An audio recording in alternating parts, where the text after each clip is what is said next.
달 살기 숙소에 대해서 제가 뭐 간단하게 그런, 저도 이게 처음이다 보니까 한 숙소를 30일을 그냥 한 달 살기로 잡았어요.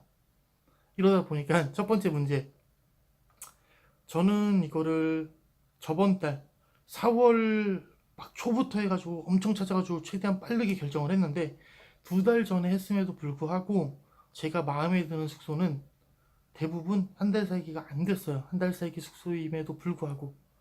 왜냐면 중간에 끼는 여행객들이 있는 거예요. 3박 4일 오시는 분들, 2박 3일 오시는 분들, 일주일 사시는 분들, 달짜도 자기가 원하는 거기에 하다 보니까 그 방이 한 달을 통으로 나는 시간이 없는 거예요. 2달 전에 했음에도 불구하고, 그리고 성수기 전임에도 불구하고 없어요. 그러다 보니까 굉장히 힘들어가지고 겨우겨우 찾아놨더니 마음이 급한 거지. 또 누군가가 예약을 해서 내 한 달 살기가 안 될까봐 그 숙소에. 그래서 불쑥 예약을 걸었어요. 30일을. 근데 저 같은 경우는 낚시가 또 주 목적이에요. 근데 그 구자 쪽보다는, 그러니까 이쪽 동쪽보다는 서쪽이 혹은 남쪽이 낚시하는 게 더 좋다고 하더라고요. 제가 있는 숙소에서 가기는 너무 멀어지는 거죠. 근데 제가 이렇게 문의를 했던 제주도의 그 숙소 업체 사장님들이 이렇게 조언을 해주시는 것 중에 많은 게 뭐냐면, 대부분들 경험 있으신 분들은 그렇게 하신다고 하더라고요. 예를 들어서 동쪽에서 15일, 서쪽에서 15일 따로따로 날짜를 잡아가지고 이렇게 한번 중간에 옮기신대요. 물론 그게 장점도 될 수 있고 단점도 될 수 있죠. 성향에 따라 다른 건데, 저 같은 경우는 한 군데서 딱 짱 박혀서 내 아지트, 이제 내가 뭐 한 달 살지만 나의 집이다 라는 생각을 마음 편하게 두고 거기에서 움직이면은 좀 더 편하겠죠.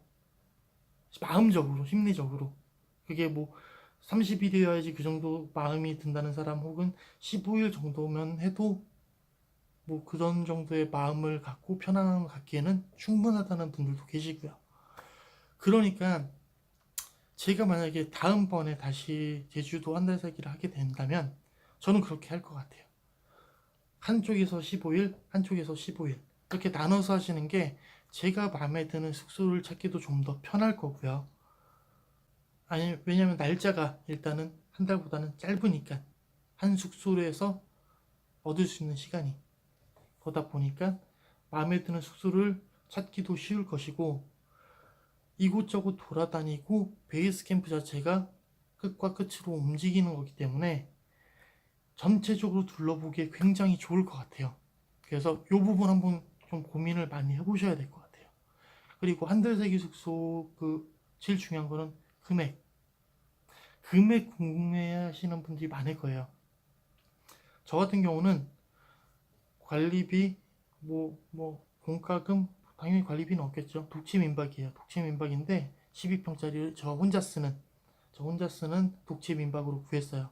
물론 다른 옆동도 있지만 일단 독채로 있는. 뭐 공과금이나 대부분은 이렇게 보증금에서 걸어놓고 한 달 세기가 끝나면 관리비, 뭐 가스비, 수도세, 전기세 등등을 공제를 하고 보증금에서 돌려줘요. 이 돈이, 대체적인 숙소들이 잡아놓은 돈이 20만 원에서 30만 원 선이에요. 물론 굉장히 또 퀄리티고 좋은 숙소면 이 보증금도 또 올라가요. 근데 일반적으로는 20만 원에서 30만 원대 보증금을 요구하는 곳이 제일 많아요. 이 보증금을 빼고 순수 한 달 숙소비, 그러니까 원룸 기준으로 평균적으로 80만 원에서 100만 원 사이라고 보시면 될 거예요. 요 금액대의 방들이 제일 많아요. 물론 퀄리티가 좋아질수록 110만 원, 120만 원, 뭐 140만 원, 뭐 이렇게도 가요. 진짜 좋은 독채는 막 방 막 한 3개 있고 큰 테라스에 막 엄청나게 막 이렇게 돼 있고, 그 울타리 안에 달랑 딱 그 집 하나 딱 민박집, 독채 민박이라고 해가지고 우리가 알던 그런 민박이 아니에요. 제주도의 민박은 굉장히 이쁘게 잘 해놓은 곳들이에요.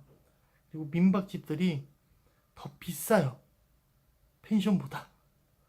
웬만한 펜션은 그냥 적당한 가격, 우리가 가끔 놀러 갈 때 편하게 뭐 10만 원 선에서 이렇게 나오는 그런 펜션보다 민박집이 더 비싼 데는 더 많아요.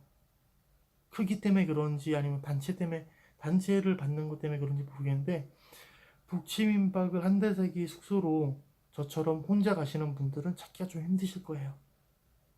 마음에 드는 곳이 있으면 한 달 살기를 진행을 안 하던가, 아니면 금액이 굉장히 높던가, 아니면 불필요할 정도로 크던가, 이런 게 있기 때문에 좀 찾기가 힘드시고, 그래서 대부분은 막 여러 동으로 지어져 있고 여러 층수에 있는 그런 펜션 비슷한 건물들을 찾는데, 저 같은 경우는 이제 마당도 있어야 됐고 BBQ도 자유로워야 됐고 막 이렇게 따로 독채였으면 더 좋았고, 막 이런 좀 조용한 곳이었으면 좋겠고, 이런 걸 찾다 보니까는 굉장히 고생을 많이 찾는데 어쨌든 잘 찾아가지고 예약을 했는데, 저도 금액은 100만 원이었어요.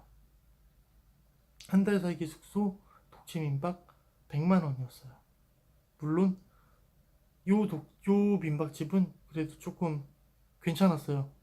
괜찮았다는 게 뭐냐면, 보증금이 없었는데, 없는 이유는 조금 인기가 없는? 네, 좀 인기가 없는 것 같은, 네, 그런 곳이었어요. 어디서 막 이렇게 네이버에 막 광고를, 아니면 어떤 사이트에 막 많이 광고를 하고 막 이렇게 홍보글이 자꾸 올라오고 이런 곳이 아니었어요. 어떻게 우연하게 찾았어요.